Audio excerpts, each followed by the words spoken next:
Hey everybody, it is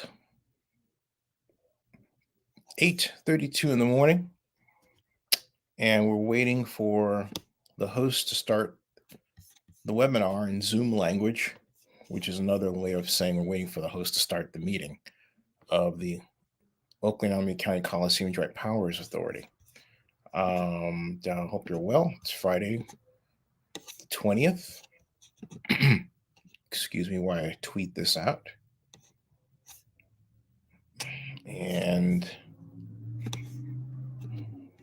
looking forward to what should be an interesting, rousing, and informative meeting as we wait. Now it's late. It's 2 minutes after the time it should be starting. Okay, 2 minutes. 2 minutes. All right. Now keep that in mind. It's 2 minutes after the time that it should be starting. And yet it's not started. Let's see here. Let's go down here. So I'll do a switch to there. Now, why the delay? I do not know. Why? I do not know at all. Now, let's see here.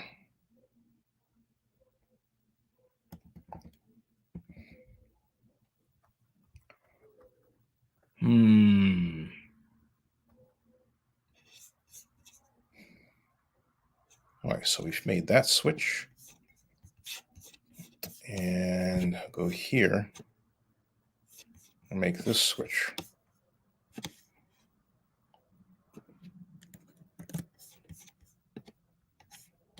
Right here. There. I know that it's been hard to gain a quorum for these meetings. Why, I do not know. But except that, well, the obvious answer is, well, maybe they just don't have a passion for the thing. All right. That's clearly what's going on here. Let me see.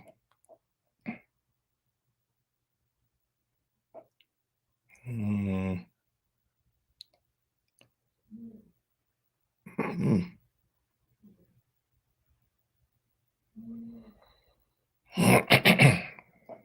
hold on a second. I'll deal with that in a second later.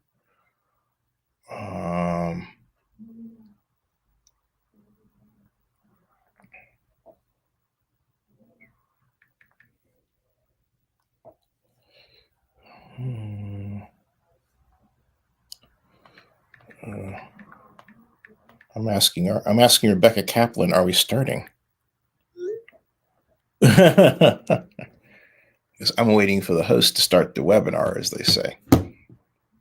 Don't know what's going on. Is there a quorum? I don't know. No, they're late. A lot.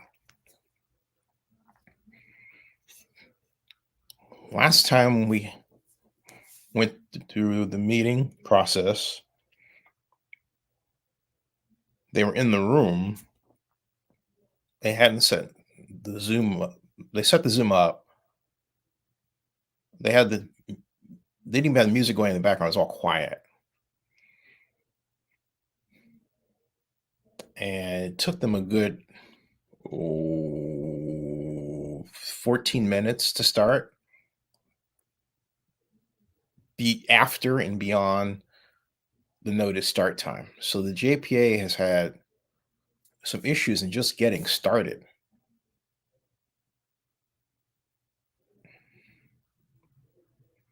And it's a sad look for an organization that should have its act together in the middle of so much opportunity in the economy. I know the economy is not performing well, but look, you have the possibility of getting Women's World Cup soccer, because SoFi Stadium thanks to its owner, Stan Kroenke, has some issues regarding making renovations, right? So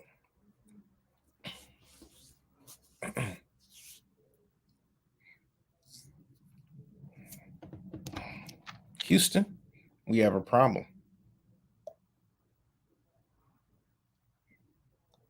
Let's see here.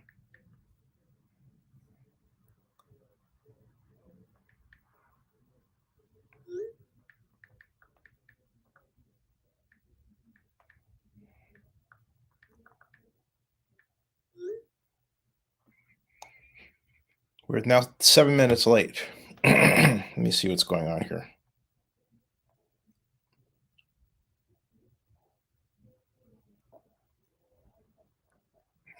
Make a call on the bat phone.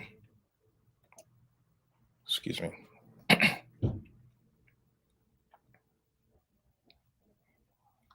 Hey.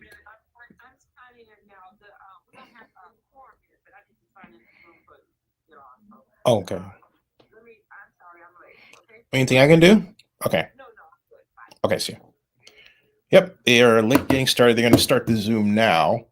Rebecca just texted back shortly. Yeah. So everybody's running, scrambling, and they don't have a quorum. And that's the other problem. If they're not going to have meeting attendees who show up, then those meeting attendees need to be replaced by others. I recommend members of Save Oakland Sports. Hold on a second.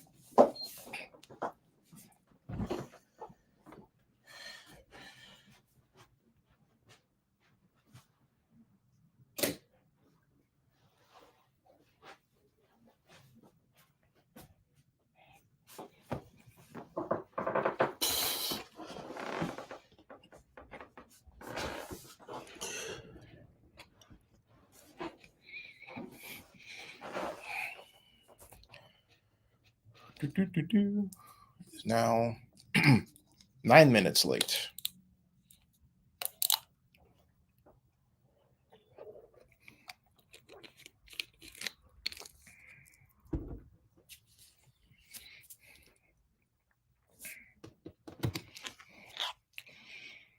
Let's see here.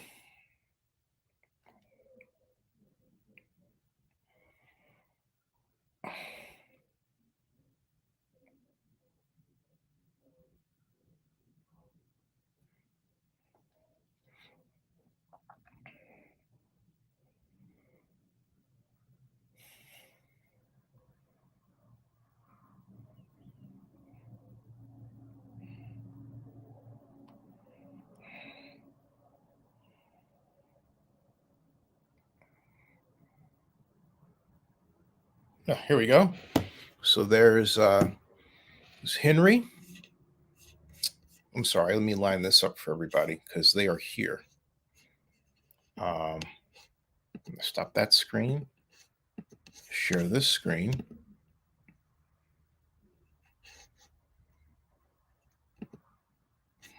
Post attendee Zoom. Zoom webinar. There it is.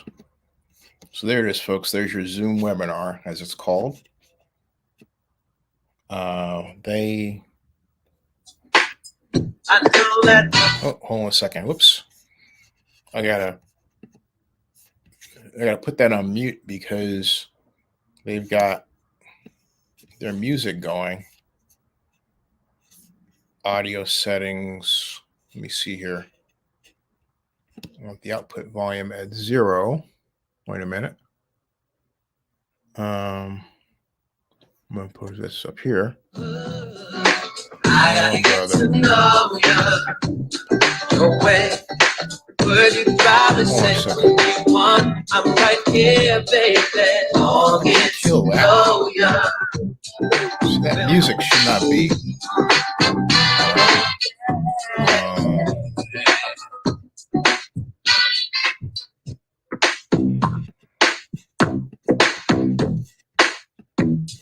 Okay, I got the output volume set at 0 there.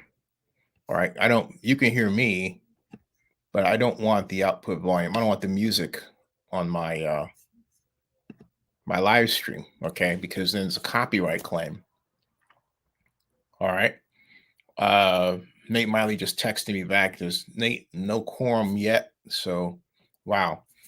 And now we are, it's 14, it's 11:42. And I am texting Nate and Rebecca, and I'm saying, hey,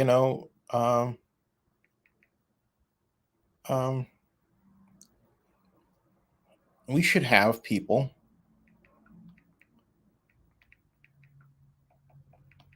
involved who care enough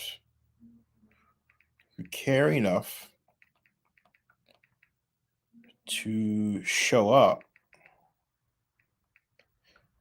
either in person, either remotely, or in person. This is ridiculous.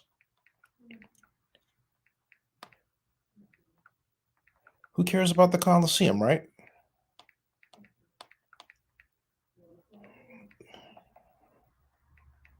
I mean, seriously. We've gone through this for the first time. Actually, we went through this that with Carl Chan earlier in the year.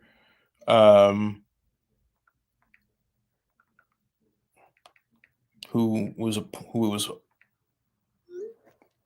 appointed, right? But then he never showed up to the meetings. Okay, there's Rebecca. She's doing something there.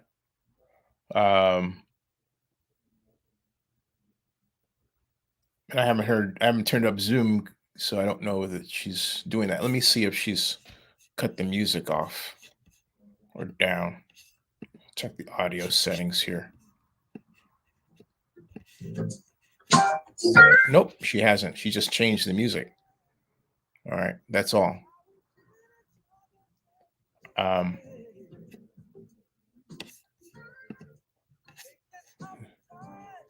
So, and they're talking. So we've got, so again,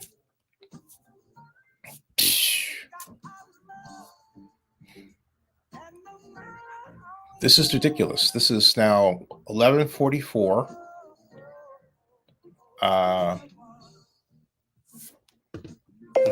And I'll make a video about this because this is really bad.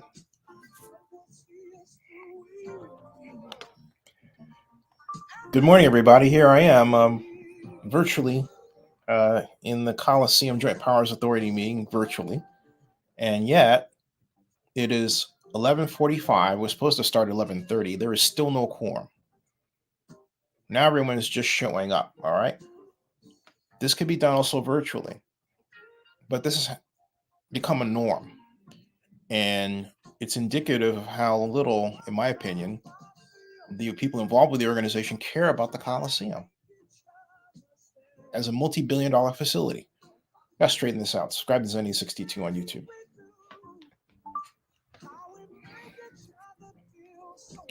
Okay, let me see if check the audio settings. See if we're gonna get started here. She's still got her little music going.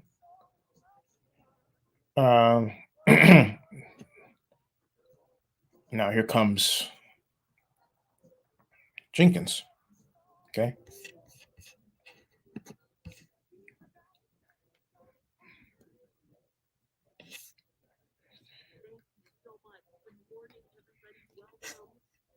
Big appreciation to the sound and tech crew here and everybody who is helping to make sure that our audio works and that our Zoom works. Thank you all for getting that going for us this morning.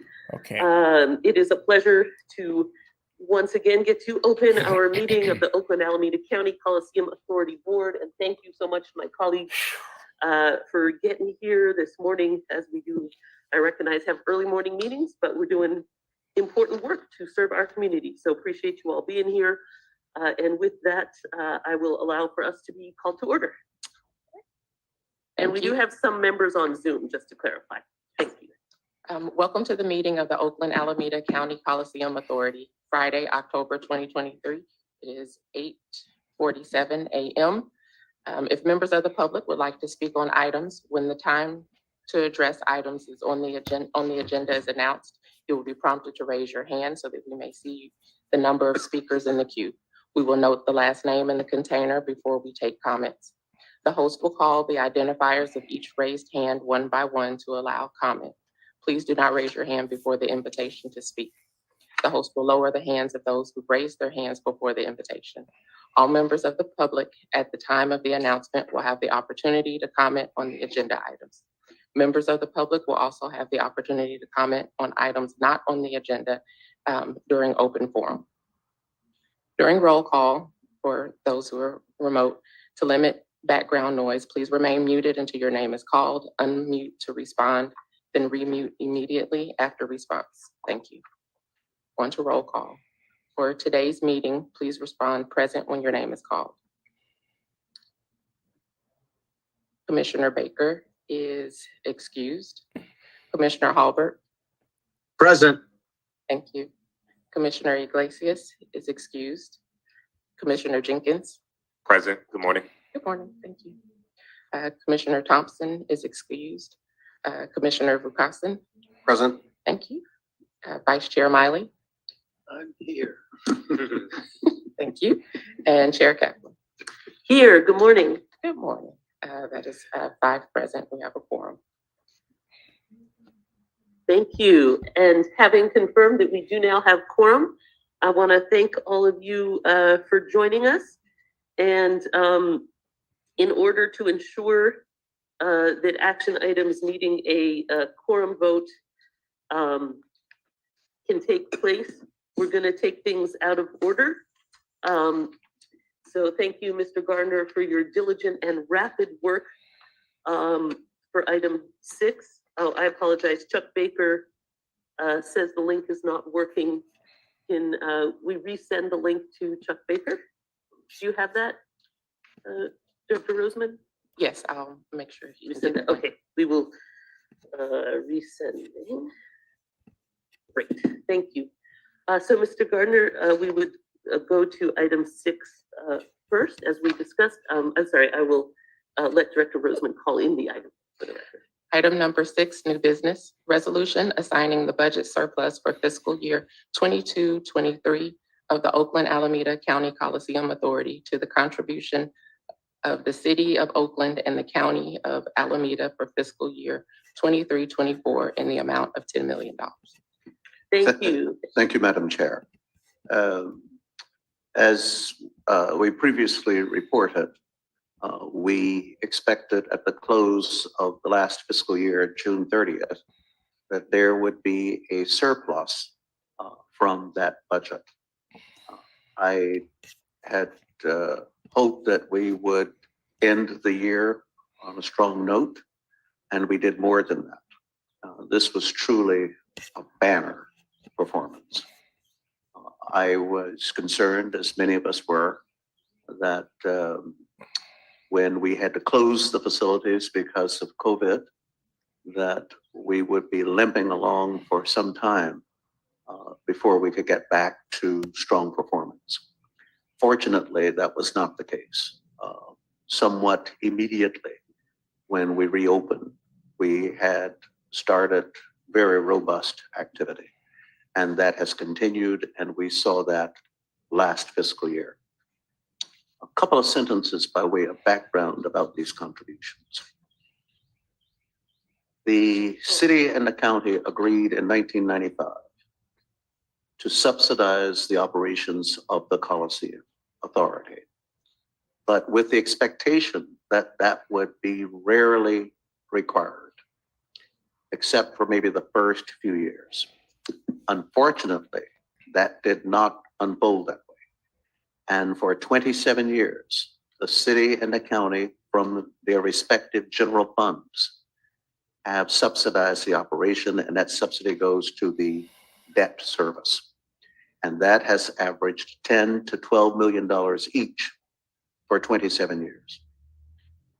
given the performance this last year and the slightly more than $10 million of surplus, it is my recommendation that that's $10 million of that surplus be assigned to the city and the county's contributions. So instead of the city and the county making a contribution of 10 million each in December, if this resolution is approved, they would be making a contribution of 5 million each. And remembering again that this money comes from their respective general funds that would otherwise be used for parks and recreation and libraries and street sweeping and cleaning and paving, and for the county, the hospitals and indigent care and homelessness and all of those. So just want to make it clear where this money comes from. With that, I'll be happy to respond to any of your questions, and I recommend strongly that you approve this resolution. Thank you so much. And I think it's important that we acknowledge the incredible work that has gone into this recommendation. Both the rapid work by Mr. Gardner and your team to bring this item to us today, but also the 2 years of work behind this that created the new bookings, the new activities, the additional revenue that is behind this item that is making what is before us today possible in terms of being able to support vital public services at the city and the county, and also increasing the activation and use and revenue generation and job generation and business generation of this important public facility. So there's been a lot of work by a lot of people going into this, and I'm very thankful for it. And we will talk more about some of the details of that work under item 5, which we will come back to. And I would also note, both for the members of the board and for members of the public, that in your agenda packet today, we have included some background and some news articles and some additional information about that incredible work that's been done to strengthen the activity and the revenue generation in this facility. So that is there. And at this time, I would be happy if there are questions or to entertain a motion on this item. Madam Chair, before we proceed. And we will take the speakers. Yeah, Yes. I do want to recognize a part of the team that's present. I am not even the conductor of this orchestra. I want Nicole and Hatch and Carolyn and Colby and all of the team, all the people who are present, to stand up, because these are the people who produced this result. I am pretty much in the background trying to conduct. These are people who do it. Thank you so very much. We greatly appreciate you, as well, of course, as you, Mr. Gardner, My our role was minor. former city manager, among other many illustrious roles. Mr. Jenkins. So this is certainly welcome news, especially for the city of Oakland with the financial perils that we're dealing with right now. And it's going to be able to help our constituents and help our residents have better access to service. And so with that, I will move the item. Thank you so much. We have Second. a motion by Jenkins, second by Miley, and prior to the vote, we will check for public speakers. At this time, I see 2 members of the public with their hands raised, Abraham and Dones. Excellent. And of course, some of you may have intended to raise your hands for the EIFD item, which we will be getting to afterwards. But if you do wish to speak on this item, let's go ahead and give each speaker 2 minutes. Mr. Abraham, you have 2 minutes to speak. Thank you, Zinni Abraham here. Good morning. I object to the action of raiding the Coliseum's coffers to help on a matter that the city could easily handle through another means, be it Melrose financing or, again, enhanced infrastructure financing district legislation financing, which the city has failed to implement for 8 years. And if you actually read the legislation, the same objective can be accomplished through a public financing authority that was never established. So I look at this as a person who loves the Coliseum and wonders, well, okay, what capital improvements are we leaving behind by just allowing the city and the county to do this raid? If this were the Port of Oakland, the Port of Oakland commissioners and Richard Winnie would be spinning in his grave. He would come out of his grave and he would beat everybody up. And everybody who knows Richard knows it. We have to have the same type of desire to protect the Coliseum that we do the Port of Oakland. So I'm not really on board with this self-congratulatory moment. It's a sad moment for the city that it has to dip into the coffers of a proud organization or a proud facility like the Coliseum to fix a problem that it should have fixed another way long ago. Thank you.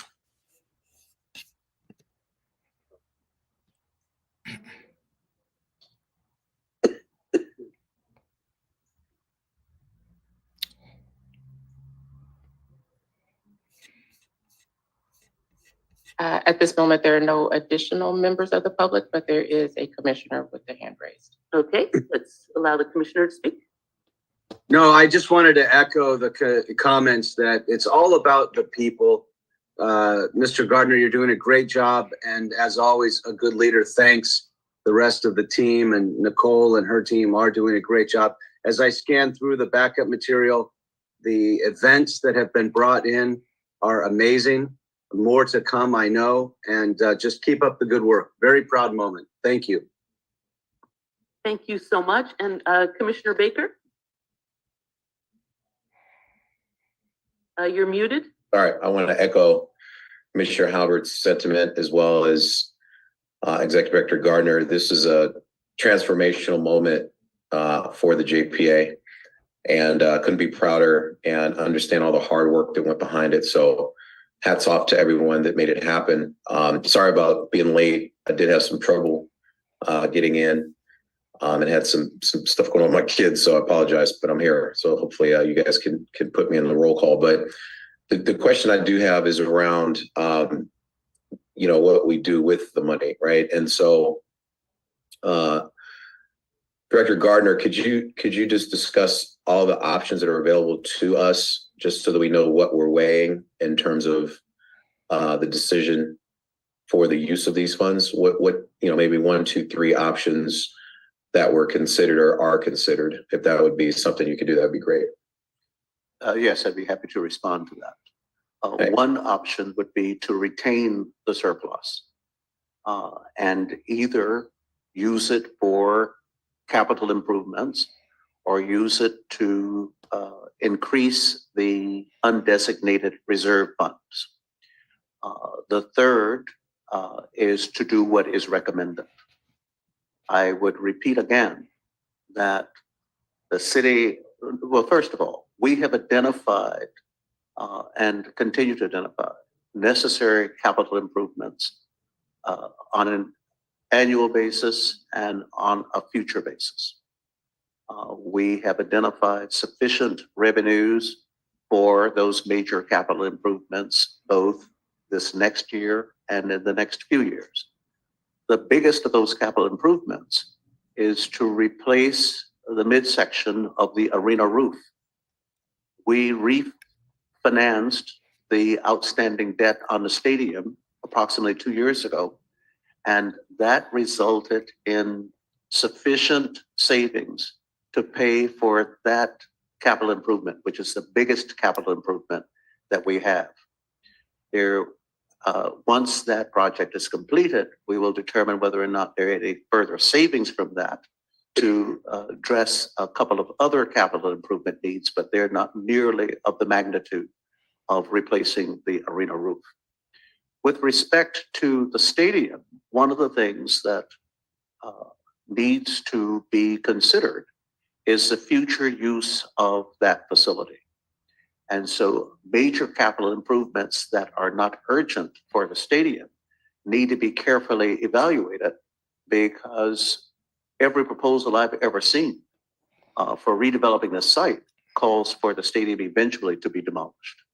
And so those are considerations that are ongoing. But I want to go back to the first and most salient point. The city and the county never expected to be funding this operation for 27 years straight at the tune of $10 to $12 billion. That money, again, comes from their general funds. It doesn't come from any enterprise fund. And this gives them some occasional relief If this resolution is approved, the city council on the part of the city can use the savings for any lawful municipal purpose. Likewise, the county can use the savings for any lawful municipal purpose. And I stand by my recommendation. Thank you so very much. And we really appreciate that, as well as the recognition, of course, in terms of the member of the public who recommended that we should pursue an EIFD, that the discussion of that item is also on today's agenda. So we are not ignoring that as a strategy as well. And we appreciate that suggestion. And so with that, and knowing the incredible importance of providing resources to the public that we jointly serve, we can call the roll. Thank you. For item number 6, new business resolution assigning the budget surplus for fiscal year 22-23 of the Oakland-Alameda County Coliseum Authority to the contribution of the city of Oakland and the county of Alameda for fiscal year 23-24 in the amount of $10 million. The motion was made by Commissioner Jenkins, second by Vice Chair Miley. On the vote, Commissioner Baker, how do you vote? Aye. Commissioner Halbert? Aye. Thank you. Commissioner Iglesias is excused. Commissioner Jenkins? Aye. Thank you. Commissioner Thompson is excused. Commissioner Vukasin? Aye. Thank you. Commissioner Vice Chair Miley? Yes. And Chair Kaplan? Yes. Thank you. The motion passes. 6 ayes. Thank you so very much. Much appreciation to my colleagues and to all the hardworking team here at the JPA for helping to enable this. Now we will go forth and fix 911 dispatch, which I think is very important for our community, among other things. And of course, the county supervisors have their discretion to elect what to do with that portion that goes to the county as well. So thank you, and we will return now to the order and take the rest of the items in their order. Okay, the next item on the agenda is open forum. Okay, So before we go to open forum, I want pardon to me, go Mr. back Gardner. to my report because we took that out of order. We've addressed the issue of the resolution. Oh, I'm assigning sorry, you mean surplus. you go back to item, you want to go back That's to item say, 'cause 5? I didn't address to item 5A, yes. Oh, okay, then I'm happy to accept that. Let me let that be called in then. Okay, the next item on the agenda that we will hear is item number 5, general reports from Executive Director. Thank you very much. There's only one other item under that discussion, and it is the marketing of the stadium. This issue arose at the last meeting. There was a lot of interest in what happens when the A's lease expires. The A's lease is scheduled to expire on December 31st of 2024. To date, we have received no indication from the A's whether or not they plan to request an extension beyond that period. As a result, we are proceeding to aggressively promote the stadium for use in year 2025, and we have already begun that process. If the A's are not using the stadium in 2025, that frees up, I think, 81 days or so. Now, that doesn't mean that there are 81 days we can have events in the stadium. There's no market for that. But it does free up some days that if the A's were there, we otherwise would not be able to book. And so we will be looking at those. There are a limited number of events that come to the Bay Area that require that seating capacity. So that needs to be part of the equation too. But there are opportunities and we will be pursuing them, that we might be able to attract particularly concerts, but other events as well, and perhaps even some one-time sporting events. So we'll be looking at all of that because, again, our focus and dedication is to maximize the use of these facilities and generate as much net revenue as we can for the purpose for which I just addressed. And so with that, I'd be happy to respond to any questions. Thank you so much for that report. And again, that's regarding potential uses here in 2025.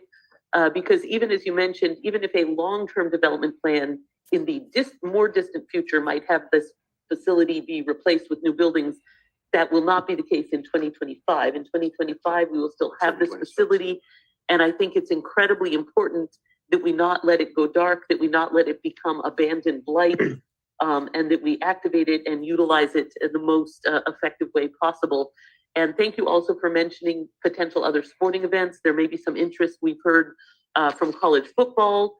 There may be some interest from cricket, and there may be a variety of soccer uses in addition to the concerts and other types of events. So I think it's really important that we pursue those variety of uses for 2025.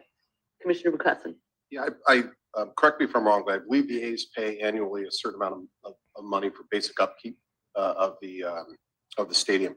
Assuming they don't play in 2025, is that cost now borne on us? I will ask Ms. Strange and her staff if they could respond to that, but I would say basically the improvements that we make to the stadium, that many of those are improvements that the A's require. And not being here, some of those we would not undertake, but I'd ask Ms. Strange and her staff to respond more fully. Good morning. Good morning. Good morning. Yeah, Henry's absolutely right. The A's do a lot of their upgrades that they want to do. They obviously pay their annual license agreement. That doesn't flow through ASM's budget. It flows through the JPA budget. I know Craig Boyer's on, maybe he can address it, but it wouldn't affect the ASM portion of the budget. So we would still hopefully have the capital to keep doing what we're doing and the operating funds to keep doing what we're doing. So the A's payment is separate from our budget. Not sure if Craig wants to add anything to that.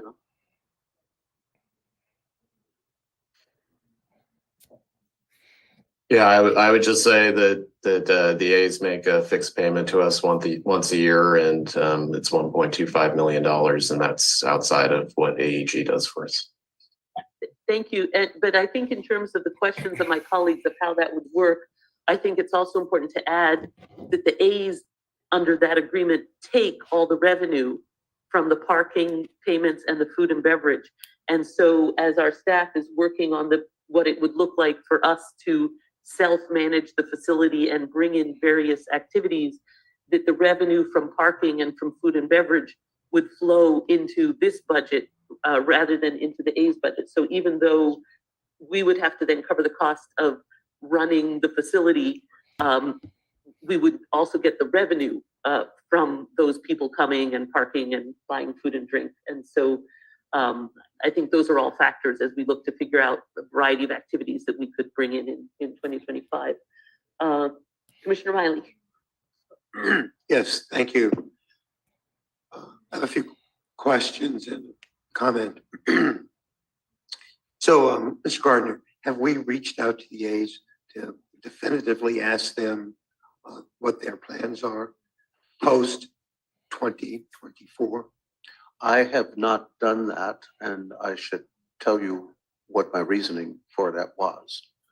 There was discussion at the last meeting about reaching out to the A's and asking whether or not, what their intent is. Somewhat immediately following that, as you, I think, will recall, there was quite in the press coverage of the mayor's interactions with the A's ownership and with MLB. And because of that, I did share with our chair that I thought that it was better for the mayor to take the lead on that. And to my knowledge, the A's have not indicated, but that question would have to be put directly to the mayor. Okay, thank you. Because I really think it's important. And, I haven't talked to the A's because I didn't want to get ahead of anybody, JPA, the city, or anyone on this matter. But I do think it's important that we reach out to the A's either through the JPA or through the mayor's office.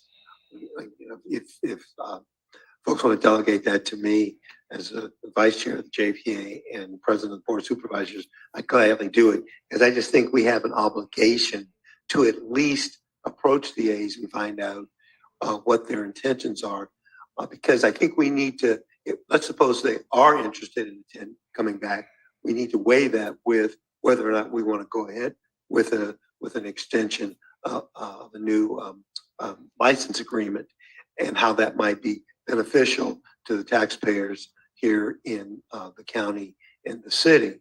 If they don't want to do that, then we can take that variable off of the table and look at all the other possibilities going forward. But if they are, we need to weigh that with everything else that we could potentially consider.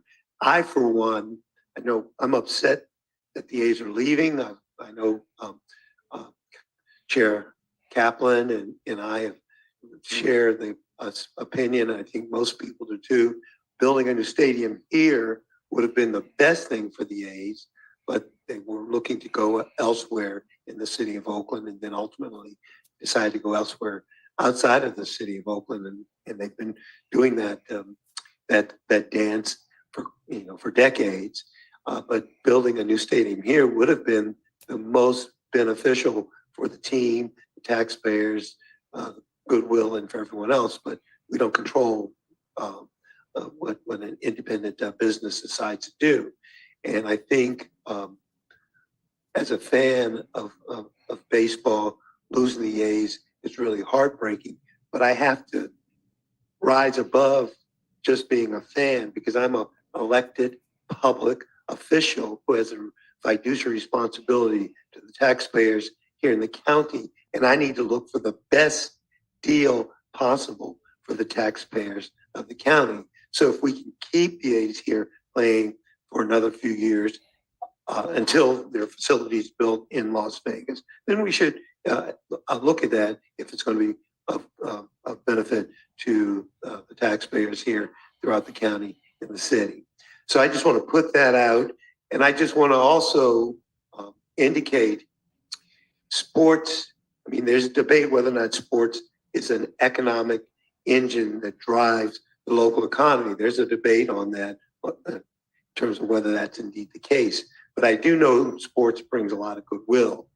And, I originally came here to Oakland after I finished law school in the 1970s. And the only reason I came to Oakland was because I knew about the Oakland Raiders, the Golden State Warriors, and the Oakland A's. I came from back east. So otherwise, I didn't have a clue about Oakland. But it's like I knew these sports teams. I said, let me come to Oakland. That's where I want to maybe potentially work and reside. So it brings a lot of goodwill. And I know when I've traveled internationally and all over, people generally know the sports teams. So we've lost two. We're probably going to lose a third one. But if we can maintain any type of a relationship with them, we should consider that. And finally, we should never rule out the possibility of an expansion team, either through Major League Baseball, basketball is probably not as likely, or professional football. Thank you so much, Mr. Vice Chair. And I really want to support the point you made about how the Coliseum would be a wonderful place to build a new ballpark as well. And while some are talking about Las Vegas as a done deal, I think it is important to understand that the proposal for a ballpark in Las Vegas does not have a design, does not have a costing, does not have a funder, does not have a interim place to play, does not have a strategy for fitting the needed roof and ancillary facilities within the small 9-acre footprint. And the state funding, which has been proposed, which is less than the amount of state funding in the Oakland facility, is now being subject to a referendum to overturn it. And so, in fact, the Coliseum has an adopted area-specific plan, which would allow for a new ballpark to be built at the Coliseum rather readily, because the environmental review process through the Coliseum area-specific plan is already completed. And so it is, in fact, still an option, and probably the fastest, cheapest and most effective option to build a new ballpark at the Coliseum. So that remains whether for the existing ownership or new ownership. In either scenario, the Coliseum could readily accommodate that. And I also take your point about the need to protect the revenue. And so as we look at different potential future uses, we can consider them also in terms of how they do financially. Because the A's deal has not done great financially for this facility. And of course, we also really want to appreciate the Roots and Soul soccer teams that are strongly desiring of being rooted here and are actively working on being at a facility in this area going forward. And so we do have a variety of different interests, and I think it is reasonable for us to consider all of them and look at them all from a cost-benefit perspective. In terms of the specific question, it sounds like we need to have some follow-up with the mayor's team and the leadership here to clarify who's saying what to whom. I do believe City Administrator Johnson is on the line, if we can check that in case he wants to add anything in that regard. And I think it would make sense that we would want to announce to all parties that we are considering interest for 2025 and potentially thereafter, but at least in this moment for 2025, so that anybody who's interested could express that interest. And if the A's have an interest, that would include them, but not be limited to them. Vice Chair Miley. Yeah, I'm glad you mentioned everything you mentioned about the Las Vegas potential, because it isn't a reality just yet. But I also want to state, if the A's are interested in continuing to play here, under no circumstances would I support an extension under the current agreement. Those terms would have to be altered significantly. Thank you. Thank you. Okay, I believe we have some commissioner hands in Zoom. Yes, I see Commissioner Baker and Commissioner Halbert with their hands raised. Great. Go ahead. Commissioner Holbert? Go ahead, Chuck. Yeah, All right. go ahead. I'll be brief. I agree with Commissioner Miley's sentiment that we need to not have this as the form of communication, as the initial form of communication announcing our desire to move past the A's. I do think that we need to reach out to them individually, and it sounds like we're going to sort that out between the city and the JPA, but I think that's the way to do things. If we do plan on moving forward, we need to make that clear and hopefully enter some kind of negotiation, because if we look at just the community impact, despite the business decisions that are being made, if we look at the community impact and look at their community report from their foundation, they supported 50,000 youth in 2022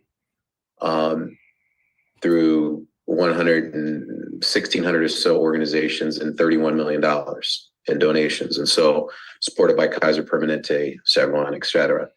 And so I want to keep that in mind as we think about that impact. How are we going to support all of the organizations that they support while they're, making a decision on where they're going to move? I think that's an important impact that we need to consider. And certainly the communication should be direct, and we should coordinate an outreach to the A's for the purpose of understanding where they're at. And then once we do that, if we do negotiate, I agree, we should renegotiate. But I think the communication is going to be important just for that reason alone, just the community impact over and above whatever economic impact would come from their operations here. Yes, I would like to say that Commissioner Baker, you make a really good point that we have to prepare to backfill that as much as we possibly can. I fully support the idea of opening our own direct communications with the A's to understand where their heads are at. Sometimes if you leave that to others, you don't get the full story. I fully support the mayor having that same conversation with them as well. That should happen. We should have our own. So, but I do also have a question about the rest of the report here, pivoting slightly. I'm noticing among, and in addition to the wonderful activities and concerts and events that are happening, that they're coming later this year, upgrades that are occurring. And maybe Ms. Strange can share with us a little bit more about the Plaza Bar. That sounds really cool.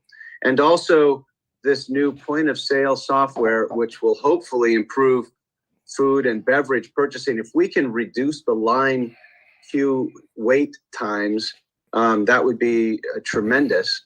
And so maybe a word or two from Ms. Strange about those exciting things, if possible. And then lastly, it was alluded to earlier around the different revenue streams. If we could have maybe an offline or maybe a presentation at some point to know what amount of money comes from parking, what comes from food and beverage. I know that the people on the team know that like the back of their hand. It would be interesting for me to understand as well just how much, what proportion comes from the different revenue streams that we bring in. It might be a nice offline conversation to have. But anyway, if Ms. Strange is available, tell us more about the Plaza Bar and the improvements to our sales systems. I note that other restaurants and other food and beverage places have order online and you don't have to wait and pay, and you just pick up your food, and people have reconfigured the way they take orders and deliver the meals to people. Anything we can do to improve queuing would be pretty cool. Absolutely. So that is item 5B, which we will go to in like 1 minute. And so yes, be ready to come up and answer that. And so I just want to make sure we close out 5A. And I just want to say I am hearing that we need to coordinate this communication. And so I will make sure that that we connect Mr. Gardner, you with the mayor's staff, so that there isn't confusion about who's saying what to whom, and then we can go on from there in terms of that communication. And in the meantime, we can continue to work on the full range of options going forward so that we don't end up in a situation where we have nothing planned for this facility going forward. So I think those are all super important steps. Commissioner Bukowski. Yeah, 2 brief points. This is under the assumption that the A's, this is their last season here, which I hope isn't true under a new deal.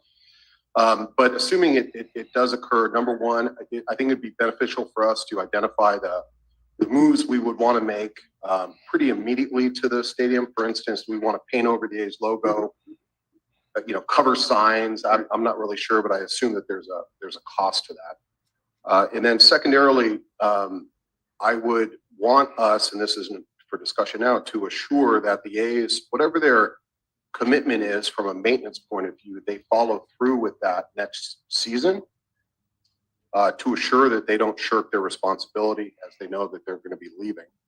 And then understanding that the previous 2 franchises that have left, they left under very contentious situations with a lot of legal issues. I would prefer to try and minimize that as best as possible and make sure that they know what's expected of them when they hand over the keys.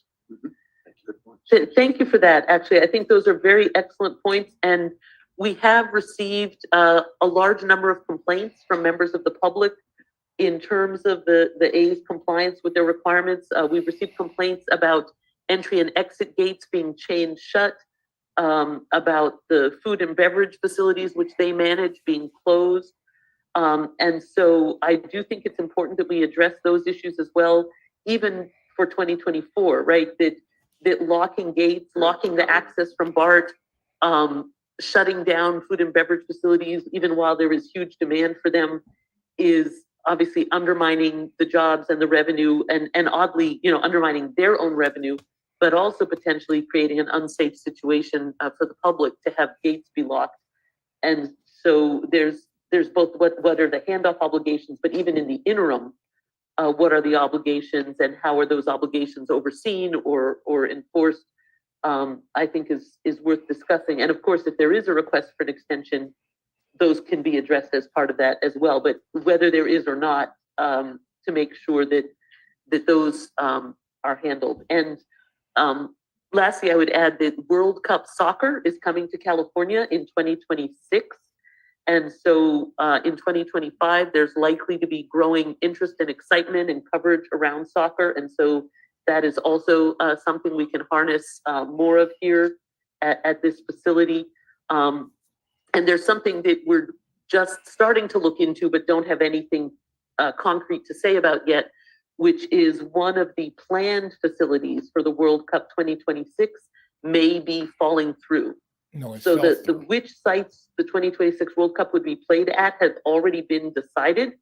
And so we were not originally on that list, but one of the California sites that was already decided might be having problems and might be dropping out. And No, it so is dropped the out. question It's of whether gone. we could then be that site, since we are, of course, well set up to handle soccer. We have the alignment and the space.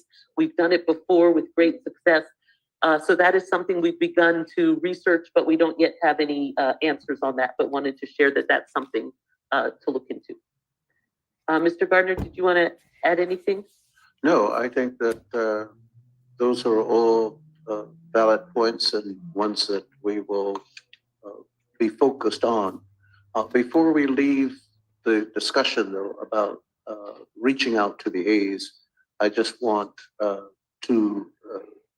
I want to be clear of what the direction is. I think what I heard is that the board would like for me to coordinate with the city administrator and communicate with the mayor, so we understand what the mayor's communications have been, and that we stress that we don't want to be working at cross purposes.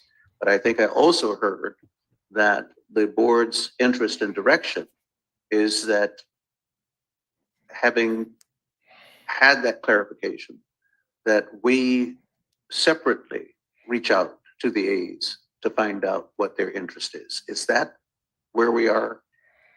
So I can share an update. Lee Hansen, who is Chief of Staff to Mayor Tao, has responded, and that she will be happy to follow up with you directly so that you and the mayor's team can coordinate with one And the city another in administrator. terms of who's talking to who and how and, Okay. and when, and to be jointly strategizing on that.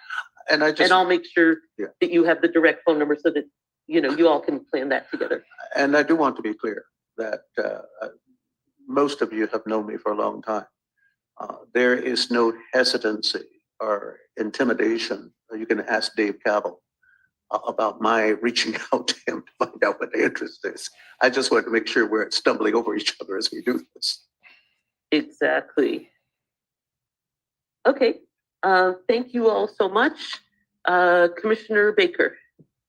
Yeah, no, I appreciate that, Chairman Kaplan. So just my sentiment on that, I think, first of all, Henry, appreciate you being restrained and getting coordination from the board, as well as it seems like the mayor, before communication is made directly to the A's. But in addition to that, if for whatever reason the talks aren't moving as fast as you'd like, I think that we need to give you the authority and actually ask you to reach out to the A's in a timely basis. I don't think we need a deadline, but I think we need to make sure that it happens if it's not happening according to your sort of understanding what expedited communications need to happen with the mayor's office. I think we have the ability to do it. We should definitely coordinate, but we need to make it happen. And so the thinking is that you make it happen, and that you coordinate is certainly the way to do it effectively. But if you run into something that's preventing you from doing that, you do it anyway. That's my sentiment. Thank you. Thank you so much. So I'll make sure to connect folks so that we can have that strategy going forward and make sure everybody is in good communication. And of course, I would just note for the record that the A's leadership have never been shrinking violets when they do want something here. And so the fact that they have not asked for something is interesting, but of course we do need to make sure that we're all moving forward with clarity and good communication. So we will work to ensure that. Okay, seeing no other hands on 5A, let's go to 5B. 5B, General Manager Board Report. Thank you. Good morning again. I'm going to start with the event activity. Added events, All Elite Wrestling, November 10th. Rod Wave, November 30th. Stadium Links. This is a new one. This is similar to Top Golf. So Stadium Links is an interactive golf event that transforms iconic stadiums into a one-of-a-kind golf experience. The event is coming to Oakland-Alameda County Coliseum December 1st through 3rd. The event was announced on October 11th and went on sale to the general public yesterday. Guests will purchase tickets to reserve tee times at allocations all around the Coliseum and test their skills at hitting targets that are hundreds of feet below them on the legendary Rickey Henderson Field. We're very excited about this new one. Next, Jhené Aiko, December 2nd, 90s Pop Tour USA, February 4th. Zach Bryan, May 31st in the stadium. And just to go to a point made earlier, if we book a concert in the stadium or a private event or any event in the stadium, all of those proceeds go to the JPA, parking, F&B, etc. I wrote a letter a couple weeks ago to the board, and I'd like to read it to you now. To Oakland-Alameda County Coliseum Authority Board of Commissioners. As we head into Q4 2023, I wanted to share an update on the great successes and highlights of Oakland Arena and the Coliseum complex. Following a record-breaking fiscal year in 2022, recording the highest grossing events at both the Coliseum, Bad Bunny, and Arena, Paul McCartney, the ASM Global Oakland team is on pace to meet and exceed these incredible statistics for fiscal year 2023, as you heard reported earlier today. The complex is looking to finish the year as a top 10 venue for ASM Global, the world's leading venue management company with over 350 venues worldwide. 2023 has featured multiple sold-out shows, including Corinne Leon, SZA, Mana, Suga, Twice, and Zach Bryan. More than 330,000 guests have been welcomed on the property to experience their favorite artists live in Oakland. In August, the arena saw another record-breaking night with a sold-out Zach Bryan concert, marking a new record for tickets sold and also breaking records for suite ticket sales and food and beverage totals, with more than 18,000 guests enjoying the sounds of the up-and-coming country artist. The team is primed and ready for an exceptional Q4 2023 with a full event calendar rich in shows that reflect the Oakland community's diversity. Guests will be welcomed on 2 nights with hip-hop rap superstar Travis Scott and performances by Miss Lauryn Hill and Fugees Jhené Aiko and Anita Baker, among other concerts, comedy shows, family events, and more. The full upcoming calendar can be found at the oaklandarena.com/events. Oakland Arena continues to be a Bay Area leader in employment opportunities with nearly 650 part-time employees hired per event. Outside of the robust concert and event schedule, the property has seen many transformations to enhance the guest experience, increase sustainability efforts, and support the community we are so proud to be a part of. The entire interior facade of the concourse levels has been beautifully retouched to brighten the space, including fan interactive photo opportunities, branded bars, and custom artist paintings. Massive Wi-Fi improvements have been made to support the growing demand for Wi-Fi consumption from concert goers and arena technology needs, as well as new and reliable infrastructure to our 600 plus in-arena televisions that are used to highlight upcoming events, food and beverage options, sponsor messaging, and safety information. Coming later this fiscal year, substantial arena upgrades will occur, including replacing the center roof, repaving Championship Plaza, and new point of sale software and hardware to improve food and beverage purchasing. The Plaza Bar, a new pre-event gathering place, will open and give guests the back of house aesthetic experience that artists enjoy, featuring a mural of past arena and Coliseum performers. The new arena spotlights and a new rolling stage capital project will also be completed that directly support the show production, in addition to the already new show production office where tour staff can meet and unwind privately. With the Coliseum Complex's commitment to sustainability, the LEED Silver certified Oakland Arena will continue its deployment of 3-stream recycle, waste, and compost bins in all of front of house and back of house spaces.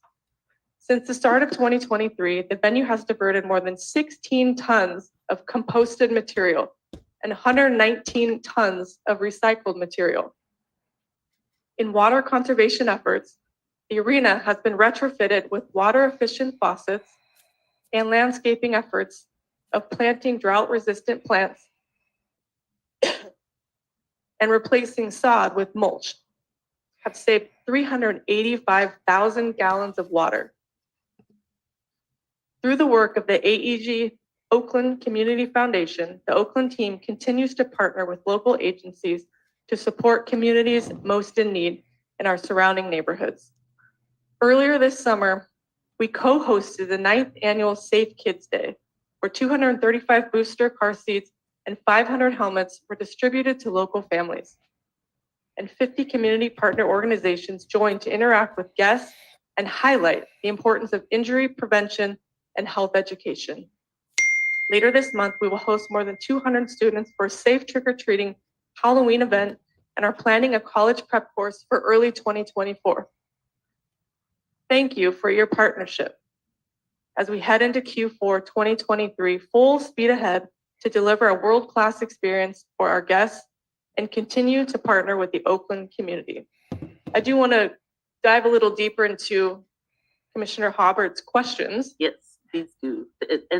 And just thank you so much. I mean, I know as you're presenting this report, it sounds like it's a lot of separate items, but really what it is an incredible overall strategy of strengthening both the physical facility and strengthening the bookings that has been really successful and very important. So thank you so much for that. Thank you. So Commissioner Haubert asked about the new Plaza Bar. So we are set to have a soft opening on Halloween, on our event on Halloween. I'll be more than happy to show you after the meeting. It's right over here, right outside our main plaza entrance. It's set to open an hour before doors. So essentially, guests will be screened at the deltas that come through the metal detectors, and they can come into the Plaza Bar and get a drink, get a beverage, hang out for a little bit in there. And when the doors open, they can either take their water out or finish their drink in there and come out and get their ticket scanned and go into the building. So we're very, very, very excited about it. Like I said, soft opening for Halloween, set to open an hour before doors.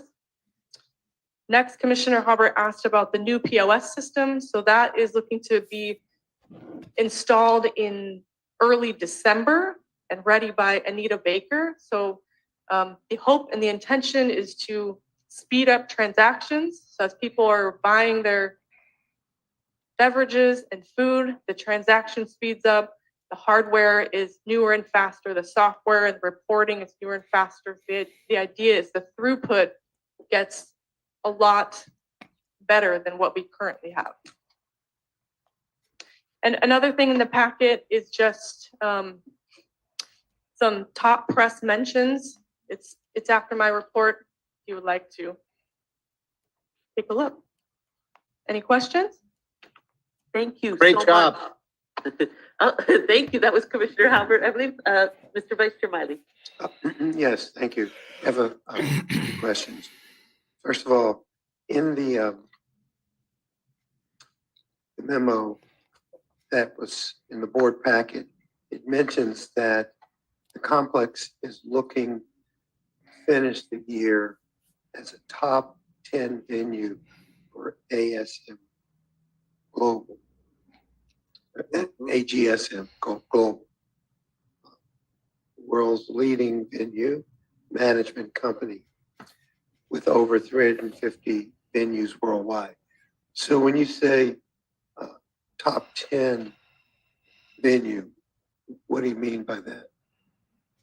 Top 10 venue financially, the most successful financially, top 10 ASM Global, who has 350 venues. So of 350, we're in the top 10. Yes. Let me just say that again, because thank you, Mr. Vice Chair Miley. Out of 350 venues, we are in the top 10. That is wonderful. Great. That is something to be publicized. Yes. I mean, Nicole read her letter, but didn't mention this at all. And I just think that's pretty phenomenal. So yeah, we definitely should publicize that, get out a press release or something about that. So thank you and your team and Mr. Gardner, everybody for all the work they do to ensure that that is occurring. And then I also want to state that, I'm committed to the foundation. Is it AG or ASMG? What is it? AEG Oakland Community Foundation. Okay, committed to that because I've been trying to get my office to process a $50,000 contribution to the foundation. I was trying to get the JPA to do that, but legal told me informed us it couldn't go through the JPA. So I've been working to get that process through my office to support the foundation. So I'm hoping my chief of staff is listening because I've been apologizing about getting this check to them for quite a while. So hopefully we'll get that done. Thank you very soon. much. Thank you. Thank you. That's great news. And of course, with the county's 5 million from the action we took under item 6, you all will have discretion as the Board of Supervisors to allocate that to arrange things. Go ahead. Yes, but let me just say, I'm already going to request that the funding that the county will keep and not have to send over here, I'm going to request that we put that into our forensic mental health community plan and try to get the board to approve it going there for mental health. Thank you. Thank you for that. I want to follow up on the request that we would do a press release of this information because it is very important to uplift the good work that's done here. And of course, that press coverage would also then potentially attract more events to come here. So as Vice Chair Miley mentioned, can we ask the team to then work on a press release for this information? Absolutely. Great. Thank you so much. Commissioner Jenkins, did you have a comment? Okay. There are some hands on Zoom, and also I believe there were perhaps some public members with public hands as well. So let's call the commissioners' hands who are up, and then let's go to the member public's hands who are up. Commissioner Baker, you're allowed to speak. Thank you. Yes, I'll be brief. First of all, congratulations, Nicole and Henry and everyone on your team for these just unbelievable results and impact. Really impressed by just how you've framed the impact report and making sure that we're covering sustainability, we're covering, the community foundation, in addition to all the great revenue. And then certainly the improvements, the capital improvements are huge too. I have one question, which is if we're top 10 this year, how does that rank from last year? What's the delta there? Where were we last year in terms of the top 10 venues? Because I'd love to see sort of that increase, that growth. And then last but not least, in terms of the press release, if we could also have a press release for the 10 million in surplus, and that we're handing that over to the county and the city, that would be great as well. I don't know if you put it in the same press release, but I think that's a significant fact as well. So, but if you could answer a question on the 10, the top 10, how does that rank versus last year? That'd be great. Great question. We are actually looking better than top 10. We're vying for the 7-8 spot. So we're looking better. And ASM is on a calendar year, so we have a couple months to get some more great shows in the books. Gotcha. And 7-8 is the goal. How does that rank from last year? Like, what do we look like last year in terms of the top 10 venue? 15, or like how does that? 10. We were 10 last year. 10. Gotcha. So we were 10 last year, and this year we're looking to move up to like 8 or 7 slots. We're getting better. Yep. Got it. Okay. Thank you. Congratulations. Great work. Thank you very much.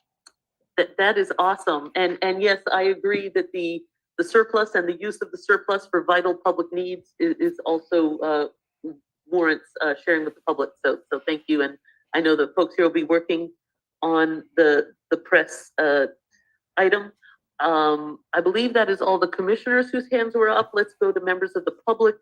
And I believe Mr. Abraham, wanted to speak also on the prior item. Is that correct? Is that the only hand up on the public? Yes, in the public queue, there's one hand raised. Member of Abraham is the last name. All right, let's allow him to speak. And Mr. Abraham, if you could confirm you were intending to raise your hand on both items? That is confirmed, Ms. Rosen. My name is Zenny Abraham. Thank you very much. And thank you for your time. May I begin? Yes, and 4 minutes since it's for the two items. Yeah, thank you, my friend.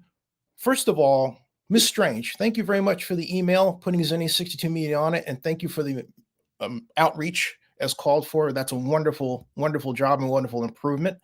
Second, regarding events, I say this again, a sports commission, subcommittee of some type and organization needs to be formed. Too much of this is piecemeal. Rebecca, you were council member, referred to SoFi Stadium. That was the stadium that actually is going to be taken out of the World Cup running. We do not have an effective response system. We are understaffed to do it. We don't have interns activated.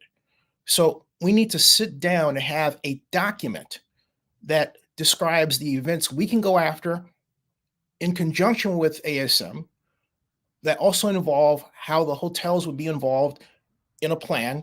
In a short, do this as a sports commission would do it, and take a sports commission arm so that we're not sued for improper activities. I'm very concerned about that, and everyone else should be.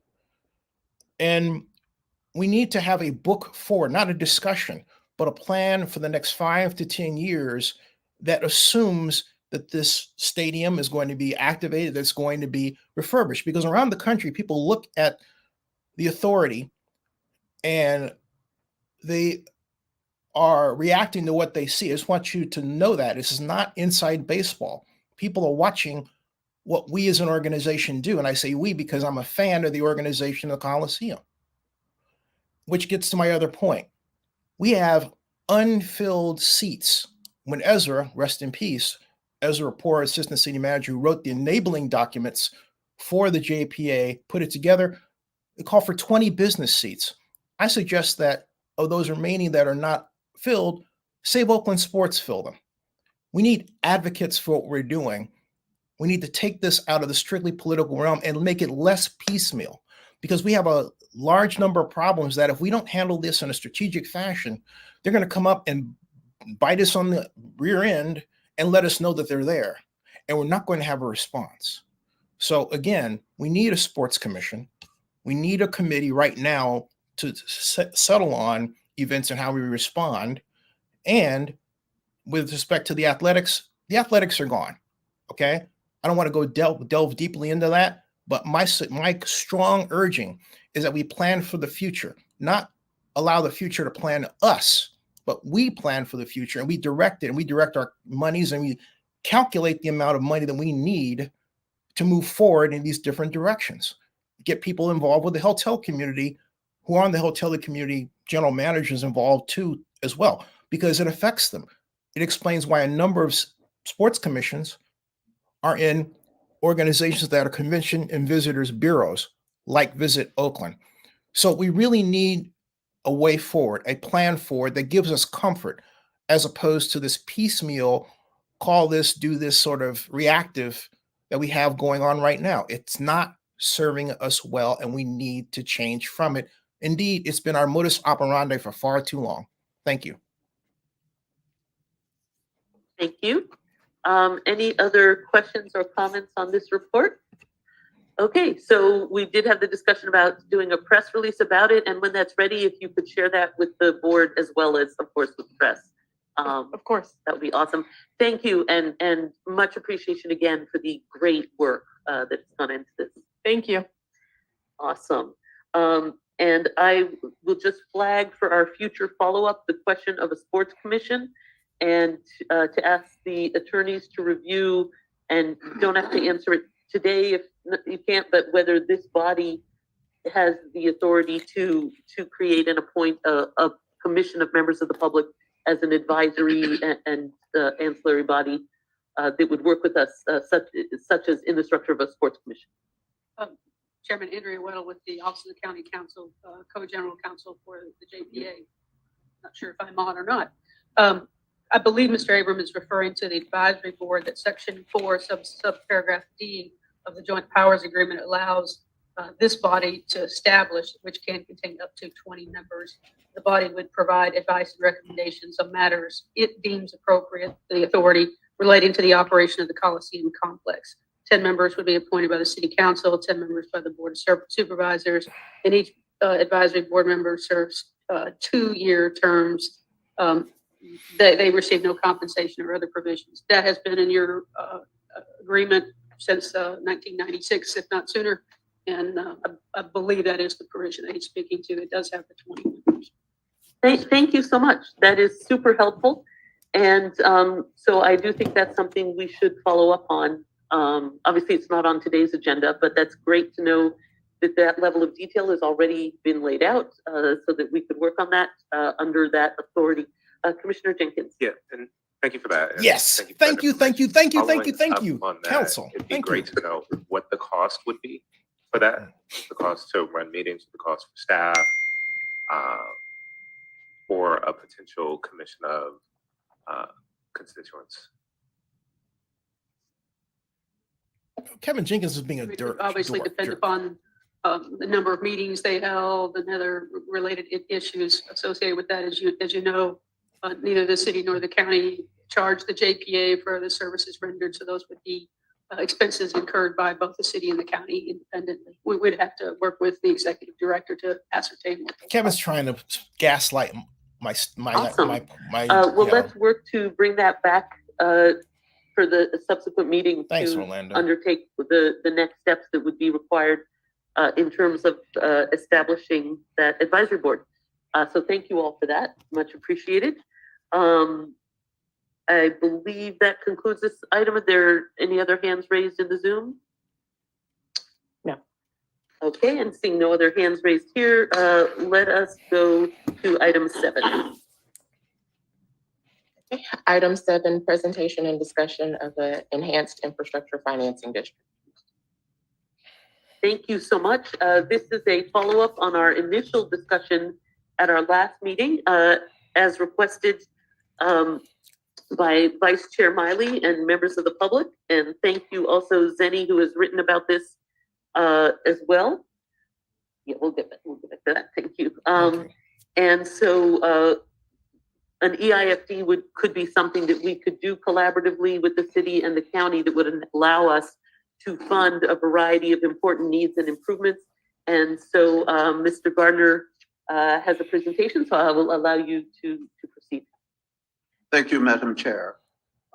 At your previous meeting, you had some initial discussion about an enhanced infrastructure financing district. And during the course of that discussion, you directed the executive director, me, to make a presentation on this topic. I have prepared the slide presentation in outline form so that it will be more easily comprehensible as opposed to a 20-page document. I have approached this at a very high level. This is not a subject that we have previously had conversation about. I have also approached it with the recognition that our elected officials have had some information about the formation of an EIFD, not so for our public members. And so this is kind of the 101 of the EIFD. I will also note that because of the complexity of this issue, which I will talk about as we go through the presentation, if there is to be movement on this issue, the city and the county would have to be integrally involved and very early on. So with that, I'll start the presentation. First, what is an enhanced infrastructure financing district? What it is a portion of the property tax increase revenues from a specific defined area. And its purpose is to finance public infrastructure and economic development projects that have a community-wide significance. So first, it is a portion of the tax increase. It is not a new tax. It is capturing what is called the increment. The district legislation was passed in 2014. And this followed the dissolution of redevelopment agencies in 2012. Governor Jerry Brown was the champion in dissolving redevelopment. I think that is an accurate statement. He had served, as you know, as mayor of Oakland, and redevelopment was used for a variety of purposes. What drove the dissolution were two major components. One is capturing that increment meant that increased taxes that would otherwise have gone to schools, including community colleges, went to support redevelopment purposes. And there was no backstop from any process to deal with that. And the schools were becoming increasingly concerned that they were not benefiting from the increase in tax revenues from these redevelopment areas. And in some cities, and Oakland being one of them, this was rather significant. I would also say, by way of background, though, that prior to the governor's mayoralty, Oakland probably had one of the best records of staying faithful to what redevelopment was intended to do. And without it, a lot of the development that occurred in Oakland would not have occurred but for redevelopment.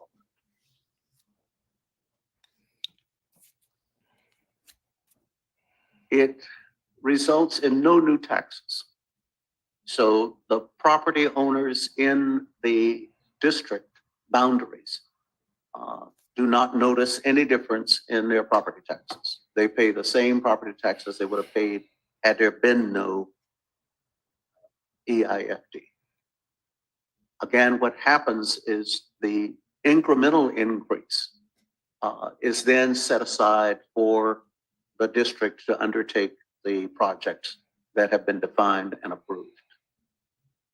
I mentioned that schools are not impacted. That was a key piece of getting an EIFD legislation passed, that the schools would continue to receive what they otherwise would have received, and it includes, again, community colleges.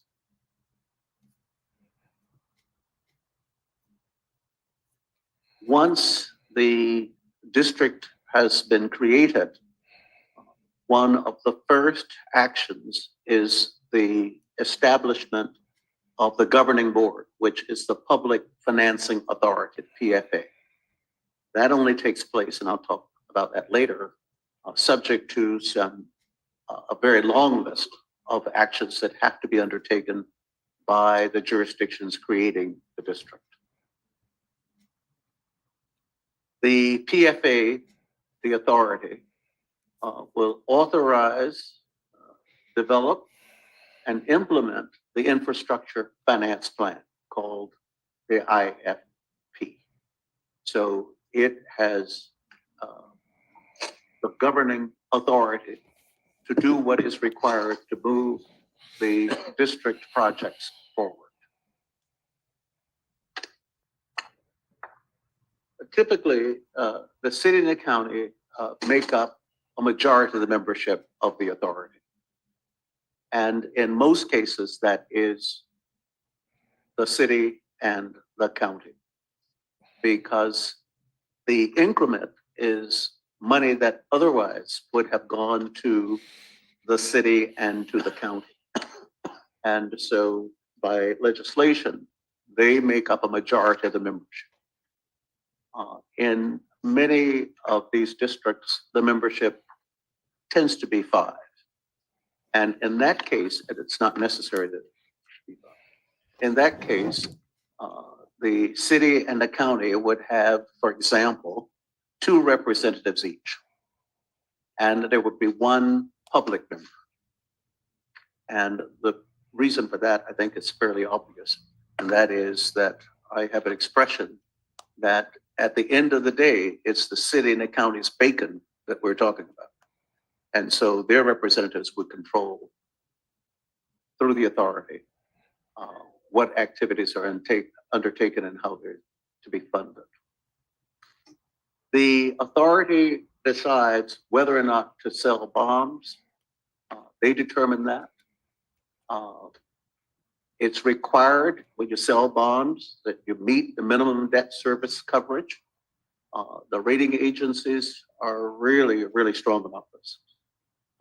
One of the reasons that municipal bonds are so attractive, the standards for issuing them are very high. There are rare defaults on municipal bonds. And because generally, not always, but generally, the interest on those bonds are free of federal and state income taxes. So they're very safe, and the interest typically is not subject to taxes.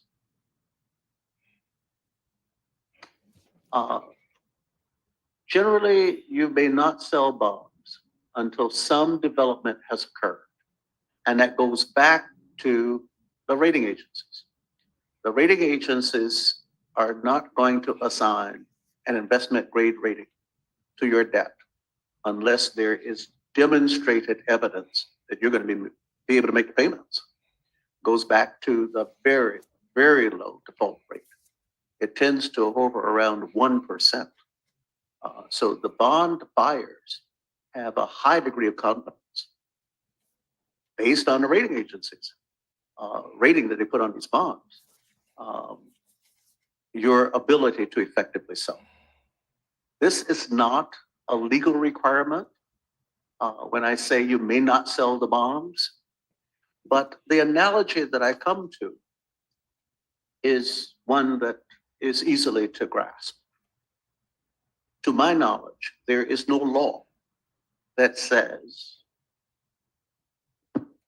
you may not pump gas in your car until you have paid for it. I'm not aware of a law that says that, but I don't know a service station that will allow you to pump it until you paid for it. The same principle applies here. It's not a legal one, it's a practical.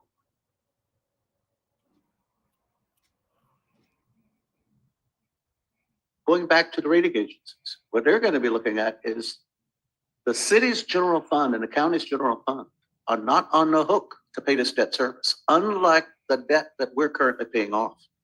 The city and the county are on the hook. And the reason that the bonds that were issued in 1995 and some refunded have gotten the low interest rates they've gotten is because if the JPA does not generate sufficient revenues to cover that debt service, the bond covenants say that the city and the county will cover. In fact, the bond covenants go beyond that. They say that if the JPA is not able to generate sufficient revenues and the city is not able to pay it, the county is on the hook for all of it, and vice versa. The covenants say if the county doesn't have the money, the city is on the hook for all of it. Not so in this case. The rating agencies are going to be looking at what the tax increment is over a period of time. And there's no certain period of time, but generally it's several years. They want to see demonstrated evidence that you're generating the increment to cover the debt that you plan to issue.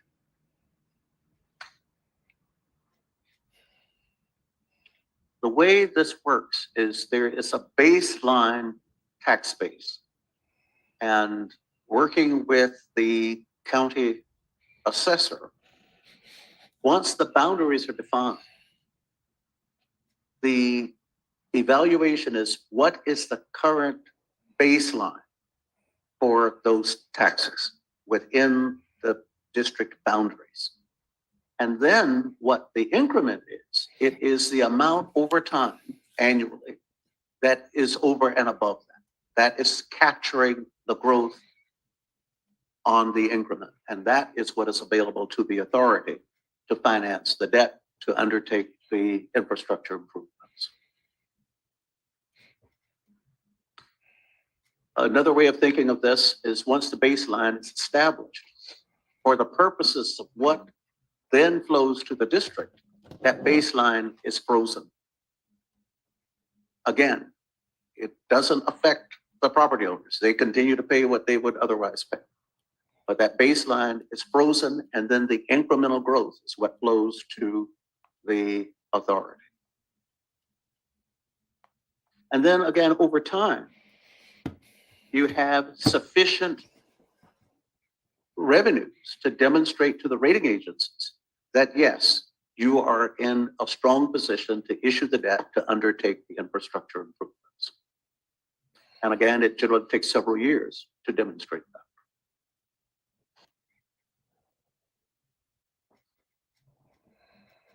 Because redevelopment appeared to be never ending, one of the things that the legislation required in 2014 was that with these enhancement districts, they are not forever.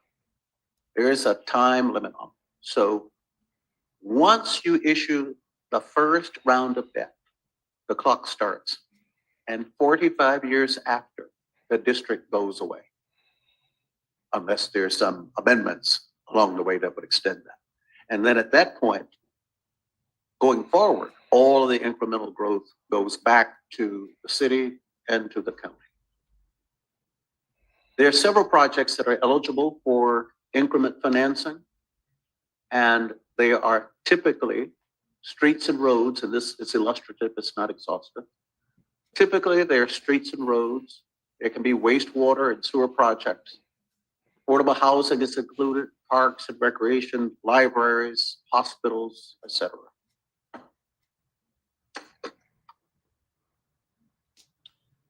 The legislation SB 628, which created the EIFD, has been modified several times since 2014, and moving in the direction of making the district's opportunities much more flexible. In 2017, it was amended to allow funding for climate change and for projects that addressed impacts on public health, sea level rise, wildfires, etc. And then in 2018, it was further amended to allow funds for infrastructure maintenance, which was not part of the original. And then in 2019, it was further modified to allow the issuance of bonds without public vote. That was a previous requirement and a long-standing one, but no longer is that required. But what is required is more public engagement as you undertake the various projects. There are a couple of other, well, more than a couple, but just 2 minutes of other points that I want to illustrate that I did not prepare slides for. And these are procedural steps. If there is an interest in pursuing this, there are several things that have to happen. One is there has to be proposed boundaries that are described and defined. So the city would have to come up with the proposed boundaries, working with the county, because again, this is their bacon as well, an agreement on what those boundaries might look like. There has to be public facilities and development proposals to be financed. Those have to be identified. What public facilities are you proposing to finance? You have to state what the need is. What is the need for the EIFD? And then what are the goals? You have to identify incremental property tax from city and county that will be used to finance the activity of the EIFD. That has to be identified. And then at the time, what really starts all of this, putting the authority in motion, there has to be a resolution of intention. And that resolution of intention will be passed by the city with the county's agreement, of course, because without the county's participation, quite frankly, this doesn't work in order to establish the financing authority. And then a few other comments. Preparatory to all of this, before you even get to the resolution of intention and creating the authority, there are several departments, city and county, that would have to be involved in this process. City's planning department, economic development department, same on the county side. Engineering departments need to identify the internal and external technical assistance. There may be need for hiring, will be a need for hiring probably an outside engineering firm to map the boundaries. Once those are established, you need to bring in special counsel to make sure that all of the things not part of their normal activities that are required to take place prior to establishing the authority. You need data from the county assessor. Once you just establish the boundaries, the data from the county assessor to determine what the baseline is. Generally would have to hire an economist, economics firm to do an analysis about what the economic impacts and benefits are. And at some point, probably have to hire a financial advisor and or a bond company, bond counsel. So that's a very high level. That's much more detailed than I ever expected to bring to you, but you asked for it, and there it is. Thank you so very much. And I really appreciate the opportunity for us all to talk about this together. One of the things Vice Chair Miley and I have talked about over the years and that you've uplifted is about the importance of the city and the county working together on things like this. And one of the things that is beautiful about this board is it is one of the rare places where the city leadership and the county leadership sits together and can jointly look at strategies like this, which we could jointly undertake to improve the public that we both serve. So I'm really grateful to have this opportunity. I would note that this is not an action item today. We're not taking a vote, but this is an opportunity for us to intake information, which we could then consider taking the variety of actions, which the city would have to vote on certain things, the county would have to vote on certain things, and that certainly we could create a PFA, a Public Finance Authority, that could have substantial overlap with this board and this board's membership as a way to further it once we get to that point. And thank you, Mr. Gardner, for bringing this and for laying out all of the steps that would be involved. I would also note in terms of other things that are relevant to the idea of doing this for the Coliseum area is that the city of Oakland has already adopted the Coliseum area specific plan, which lays out authorized development for this area.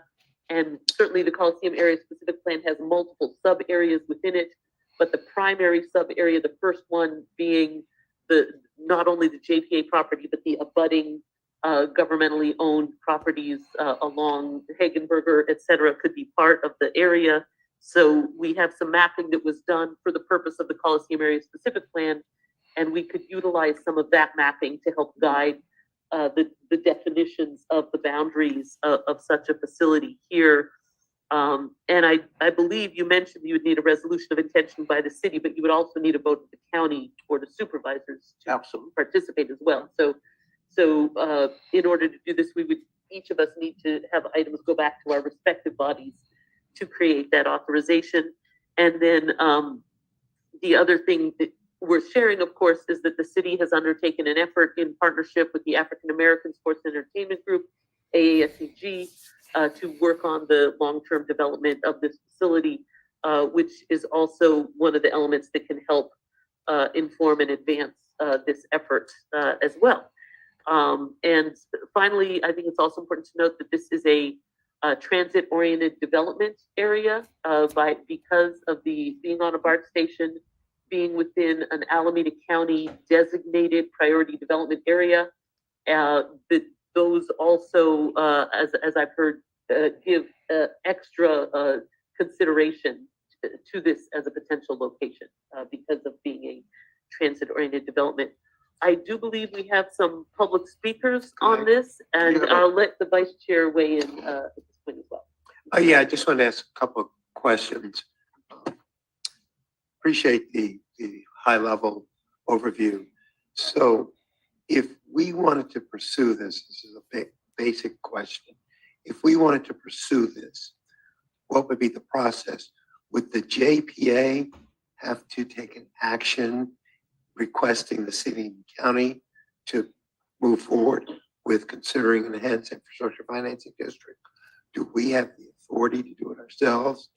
Or would we have to maybe ask the city and county to give us the authority? What would be the first step after an informational meeting to move this, to advance this? Procedurally, I believe that if the consensus is to pursue this, that the step would be to request the city and the county to undertake the necessary preparatory steps to make that happen. And those preparatory steps would be those that I outlined. One is, in order to get to an authority, which is, because that's where the action is going to be, all those preparatory steps that I mentioned are necessary. And the city and the county, not only is it, you're talking about their potential resources, but they're really, quite honestly, are the only ones who have the bench to put together all the stuff that needs to happen to make this go forward. You're really talking about engaging, first of all, relying on a lot of their in-house staff. The city has a very talented economic development department, very talented planning department. That county has likewise. You're going to need throughout this whole process, their respective counsel to be engaged in this in a significant way. And I don't believe there's any way to do the mapping without hiring outside engineers to do that. And you're going to need an economic analysis, which you're going to have to be able to demonstrate what the economic impacts are. And economic impacts, one of the advantages, if we can get there, of having such a district, there are advantages beyond the increment, but you have to demonstrate what those are. The development, if the development requires infrastructure support, one of the benefits you're looking at is not just what happens on site, but what happens beyond the site. And that's all part of the economic analysis. But that's far beyond anything your part-time executive director and part-time administrative assistant can undertake. Okay, so in order to advance this, we would need an agenda item as an action item that the JPA would vote on requesting that the city and the county pursue an enhanced infrastructure financing district. Take the next steps to do that. Similarly to maybe what was done when we're looking to do an enhanced infrastructure financing district down at Howard Terminal. Okay. I certainly, the attorney can respond if you like, but my understanding is that it's not that there would be a requirement for the JPA to do that. The city and the county could each agendize a resolution of intention or those other next steps without the JPA doing this. But if we felt it was helpful, we could have the JPA make that recommendation to the city and county. Yes, although I want to stress again, the resolution of intention is months away from what we're talking about tonight. All those preparatory things I talked about have to occur. When you approve the resolution of intention, you're simultaneously establishing the PFA. You've got to do all that other stuff I described before you get to the resolution of intention. Correct. And I have shared some of y'all, and it is on the public website, the Coliseum Area Specific Plan documents, which do have some mapping in them, which we could utilize as a starting point. But again, recognizing that there would be many steps that would need to be taken. And I think the other point that you raised, Mr. Gardner, is the question of who would be the board of the PFA. And that if we wanted it to literally be this board, that there would be a concern that the law says it has to be majority elected official representatives of the bodies. And since this board is 4 and 4, that the PFA would either need to have one less public member or one more elected member. So it could overlap with this body, potentially almost entirely, but it would need to either have one more elected official or one less public member to qualify under that state law. Am I understanding that correctly? I think so, but there needs to be further investigation of that. But I think that is correct. I did not dive into all of That's quite all right. First of all, let me state for the record that my presentation to you today is not a legal analysis of how this works. I am not licensed to practice law in the state of California, and I abide by the rules. So this is simply the executive director's in his sole role as an administrator giving you this information. The council, both are not necessarily here now, but the city attorney and the county council will need to review this and say, yeah, but you left out, Henry, all this other stuff, or you slightly misstated something else.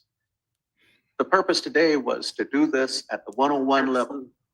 No, with no legal I want to really interpretation of anything. appreciate that, and absolutely, Mr. Vice Chair Meyer. Yeah, let me see.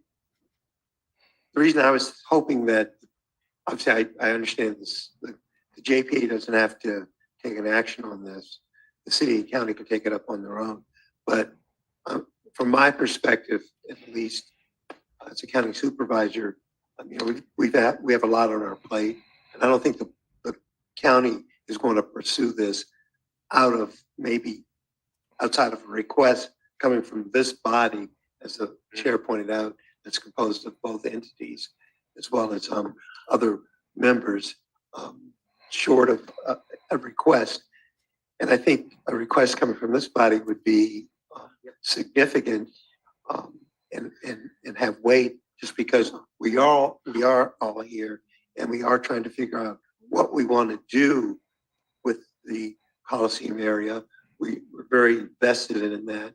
And we're also concerned about how the African American Sports and Entertainment Group can move forward and do things that are going to make this whole area transformational. So I'm just thinking, I'm just kind of being selfish at the moment. I'm not going to want to take this up as a county supervisor unless I'm asked to do this. So that's kind of why I was suggesting we do it. And then also, based on my longevity around here and having to work with sports teams and do all the Yep. negotiations and everything that's associated with this. It would really be good if some kind of way we could harness all that through the JPA and quarterback it, as opposed to just kind of relying on the city and the county to kind of go down their paths and then come together with something. If there's a way that we could interject ourselves to quarterback this effort, and for lack of a better word. I want to agree with that, because if it were simply to be taken up separately by the city and county, one, it might not be, but two, there'd be the possibility that the city and county would take up different things. So I actually like the idea of this coming back to a future meeting here for us to hash out a recommendation, knowing that we don't have the authority to implement it. But if we can collectively agree on a recommendation, you know, we want to suggest it be this size and cover these types of things, and then us collectively vote to forward that recommendation to the city and county to then undertake the actual steps to make it happen, then at least the city and the county would each be starting from a consensus starting point. And given our joint work and our separate work and seeing how those things sometimes come together and sometimes don't, I think that would be incredibly helpful. So I'm absolutely supportive of us undertaking a recommendation at a future meeting where we could hash through some of these things, so that then when the city and county receives that request to work on it, there's at least a commonality of what's being requested to both entities. So I know some folks have to go soon, and I want to make sure we do have some public speakers. So I want to make sure that we get to them as well. So, oh, I'm sorry, we have a commissioner hand up, Commissioner Baker, and then we'll go to the members of the public. Thank you, Chairman. So I think it's great that we're exploring this. I think that we should include the AASEG in these high-level discussions, so that we're coordinated with whatever financing, et cetera, efforts that they are undertaking. I don't know if anyone's mentioned that, but if I missed it, that's my bad. But yeah, I think that's an important consideration. Absolutely. And just in case it wasn't stated before, let me state it again. The City of Oakland has undertaken an agreement with the African American Sports and Entertainment Group, AASEG, to work on the development of the Coliseum site, to include both public facilities as well as affordable housing and sports and entertainment. And that would absolutely be a valuable and important aspect of this work. So just in case that wasn't clear, we'll make that clear again. Thank you. At this point, we have several public speakers, including one member of the public who has been a longstanding advocate of pursuing this. How many hands do we have? I see 2 hands raised for public, from the public. The first speaker being Zenny Abraham. Okay, given the detail involved here, let's allow for 4 minutes rather than the traditional 2. So 4 minutes. Thank you. Thank you very much. And Henry, great, but let me begin the process of filling in the holes you described. First of all, the law does not prohibit the establishment of a public financing authority after we've determined the boundaries. In fact, it's actually the reverse. And we have to write the infrastructure financing plan. And that's the job of the public financing authority to do, which will then pour into it all of the different projects we want done. But the one major issue left out of your presentation is the one major law that was impacted in the new redevelopment legislation we have. Guess what, folks? We can target assessed value now. We couldn't do that in the past. Extremely important. So in what I wrote at zennyreport.com, I calculated a need for a $1 billion base year assessed value, which would take us from a map perspective in boundaries as far north as the East Bay Slough, over east, to San Leandro Street, down to 98th, over to Doolittle, Earhart, Swan, 50th, and back. That would produce the base.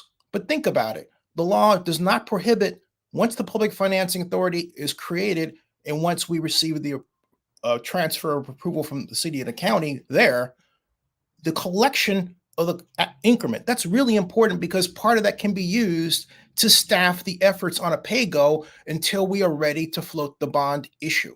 The way Mr. Gardner described it, the city and the county would have to do all the heavy lifting and say, oh, we don't have the money for this, as opposed to the reality of simply letting the Public Financing Authority do it and writing its infrastructure financing plan and getting part of its money back from the bond proceeds, which I calculated it could use 28 million and spread that 20 million over 10 years, 2.8 million a year for staffing, which really, if you calculate that out, is casually far more than is needed. And that, yes, Mr. Gardner, that is considering a 2-to-1 debt coverage ratio, of which I highly support and wasn't used on the Raiders deal in Las Vegas, but I digress. My point is this: we have the ability to work with the council members, including council members sitting, because we have to identify as a public financing authority projects of countywide significance. That is a standard in enhanced infrastructure financing legislation. That means that projects throughout the community-wide, actually not countywide, but community-wide significance, which technically can be the same thing, can be identified by each one of the elected officials.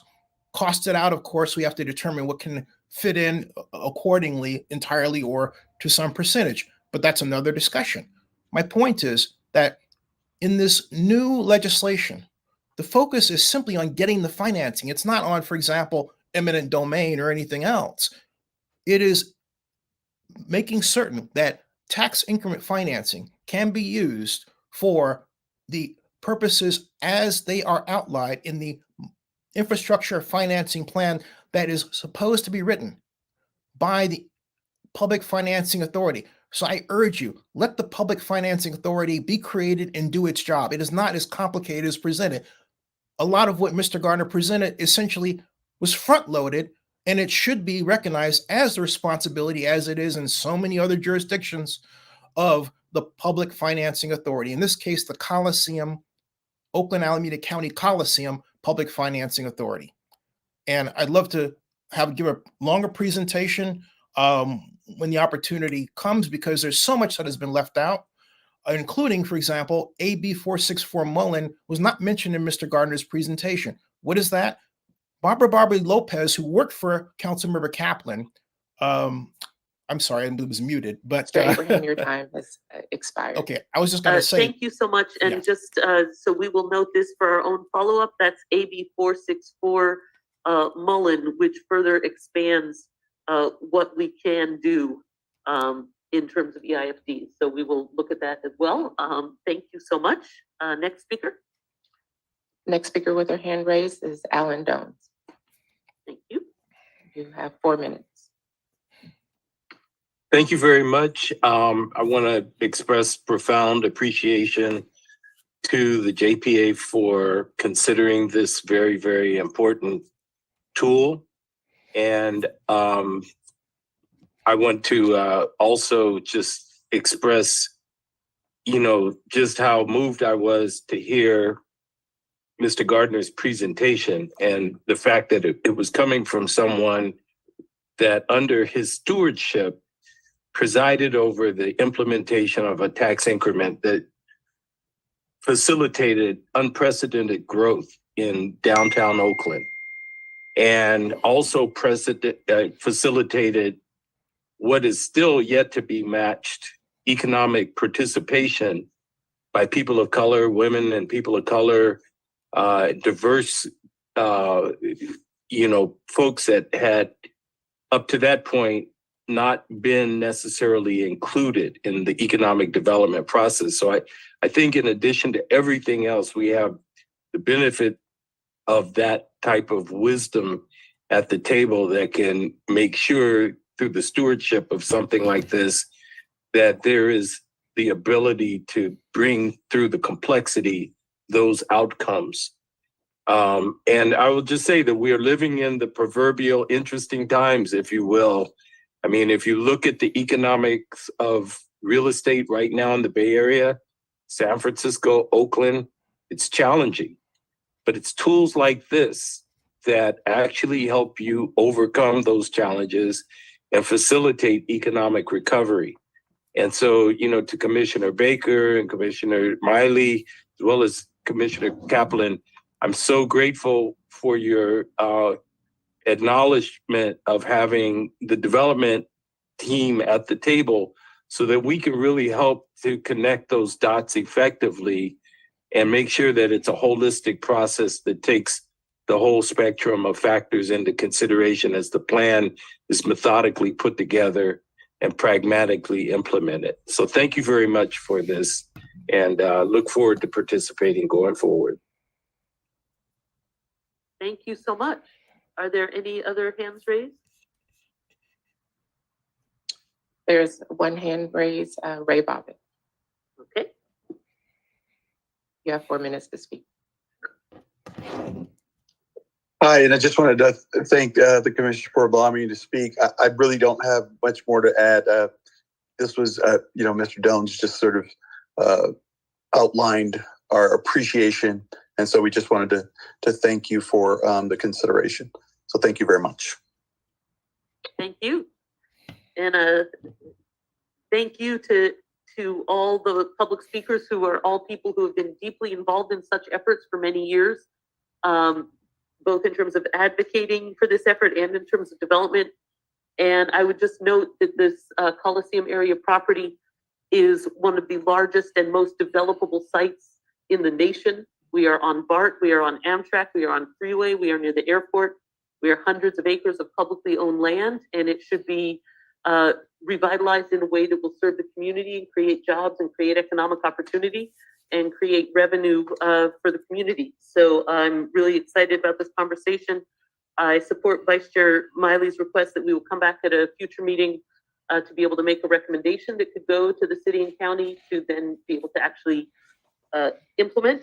And we've also, I would just note, we will come back with an item to establish the advisory board, sometimes referred to as a sports commission, but in our bylaws referred to as the advisory board, that we will work on that going forward.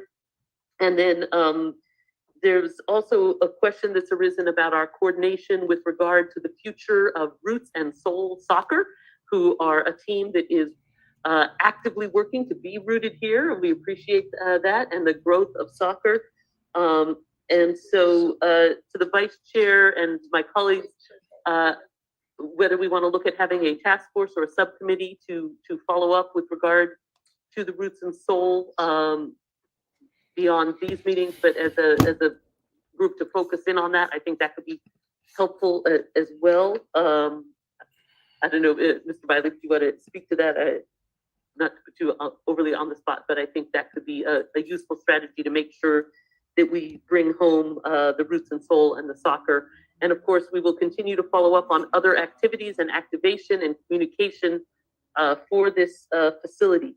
Now, I've been informed that we have lost quorum as some members did have to leave, so we can't actually take any votes at this time, but this item was in any case not an action item. We lost our quorum because I don't think we approved the minutes. Well, then we'll approve them next time. Okay. We Do we have quorum? regained. Oh, did quorum. he get back on? We need to approve. the Oh, minutes. somebody Okay. lost, came back on. Okay, so let's call in the minutes item then, if we have quorum in the moment. Thank you. Item 4, approval of minutes. For members of the public wishing to speak on this item, please raise your hand. Or after. Okay, are there any hands raised? Nope, I do not see any. Okay, is hands there a raised. motion on the minutes? So move. Second. Okay, may call the roll. That was Commissioner Jenkins. is it? Because Jenkins. Thank you. On approval of the minutes, Commissioner Baker, how do you vote? Aye. Sorry, yes. Yes, thank you. Commissioner Halbert is absent. Commissioner Gillixius is excused. Commissioner Jenkins. Aye. Commissioner Thompson is excused. Commissioner Fukasa. Aye. Vice Chair Miley. Yes.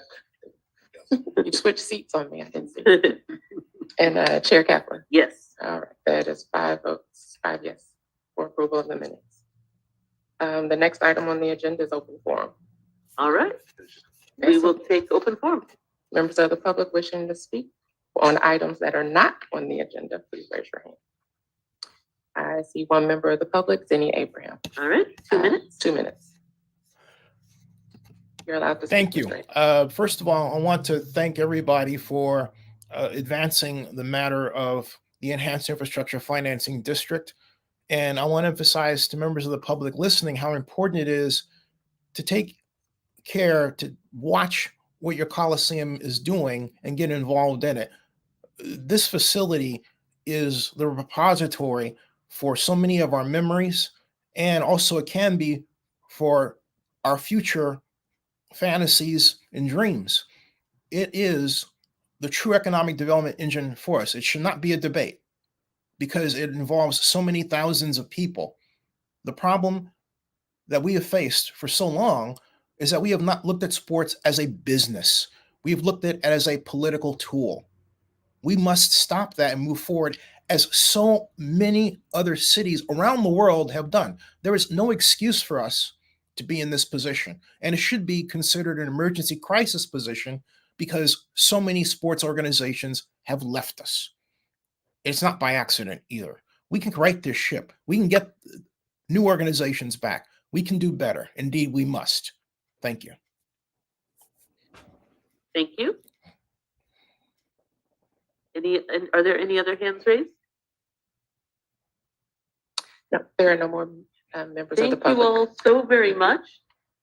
Mr. Gardner, anything else before we close out? No, I have no other comments to make. Thank you very much. Very productive. Checking with my colleagues, I think we're done. Thank you all so much. closed This session. was some No closed great and in-depth, wonderful materials, and we look forward to continuing the work. And with that, we are adjourned. Thank you. Good meeting. Neat. Thank you. Thank you. Okay, folks, that was the Coliseum and JPA that ended. I've got a few minutes to share some thoughts, and then I've got to move on to my other meeting, our business. And first of all, the Coliseum is in a great deal of trouble. Legal trouble, professional trouble, and financial trouble. As you've heard from the meeting, there's not a clear presentation, for example, of the costs that have to be dealt with of the undone projects, luxury suites, grounds. I can go on and on and on. There are hundreds of items that deserve to be put in a public punch list like we used to do, but presented for public view. There is no, okay? So we're at a place where the city seems poised to just say, well, in the county, well, we're not into sports. That's not the right way to think. It's not a matter of being into sports. Because whether my friend council member, county supervisor Miley likes it or not, you're in the meetings, incentives, conventions, and entertainment business, of which sports is a subset. So when you build a facility like the Coliseum and then announce you're going to tear it down, you're essentially announcing that you want to get out of the MICE business, not the sports business. See, Nate doesn't see that. And a lot of them have been infected by the Bay Area born idea that if you're into sports, you're not intelligent, which to anybody who's truly intelligent knows that's an unintelligent point of view. This is about our economy. This is about having jobs that standard high school educated people can get immediately to make ends meet. That's what the Coliseum has served for so many people, particularly those in high school, on their way to college, those who are elderly in need of work, who just love to be an usher. You know, we take that away from them. All right. So when you see board members for the Coliseum not showing up to make their quorum on time, 20 minutes late. They're consistently, all right, consistently showing that they don't care about the Coliseum or improving the Coliseum so the public can benefit from it, as it has for so many decades in the past. We have to change that. We have to change that, okay? So I've got to go. I got to get up to my next meeting. But thank you all very much. Subscribe to Zenny62 and bookmark oaklandnewsnowblog.com. That ends this broadcast stream. Thank you.